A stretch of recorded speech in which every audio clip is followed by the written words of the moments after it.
এসো মা লক্ষ্মী বসো ঘরে, আমার এই ঘরে থাকো আলো করে।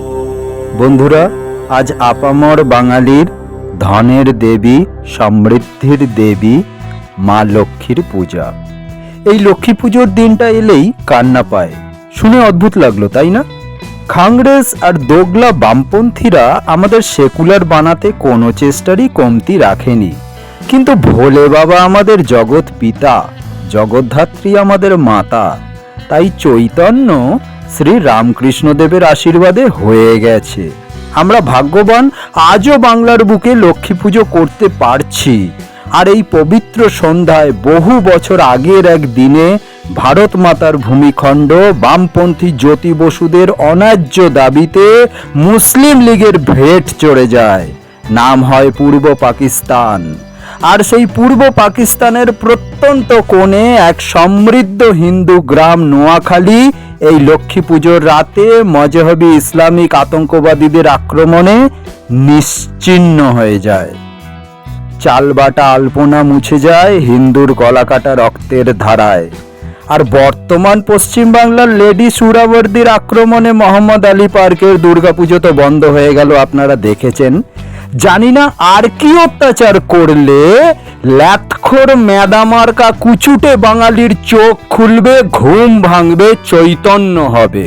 আর হ্যাঁ, এই ভিডিওটা সেই সমস্ত মগজ ধোলাইকারী বামপন্থীদের গালে ঠাস ঠাস করে থাপ্পড়, কারণ আমরা ব্রাহ্মণ ডেকে দক্ষিণা দিয়ে পুজো করাই না। এটা বাঙালি গৃহিণী কর্তৃক সম্পন্ন হওয়া পুজো। কি থাপ্পড়ে কাজ হয়েছে, নাকি চপ্পল খুলে গাল পালিশ করব? হিন্দুত্ব ব্রাহ্মণ্যবাদের নিচে দম আটকে মারা যায়নি। তোমরা যারা এই মিথ্যে কথা প্রচার করো, তোমাদের কান পেঁচিয়ে গালে থাপ্পড় এই ভিডিও।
বিরোধীয় শিক্ষায় শিক্ষিত যে সমস্ত বাঙালি এই নোয়াখালী বা 46 থেকে 48-এ কলকাতার যে নরসংহার হয়েছে, এই সমস্ত ঘটনাগুলো তোমরা যারা জানো না, তাদের প্রতি আমার প্রশ্ন, তোমাদের বাবা মায়েরা তোমাদের কি শিক্ষায় শিক্ষিত করেছে যে তোমরা এগুলো জানো না, অস্বীকার করো?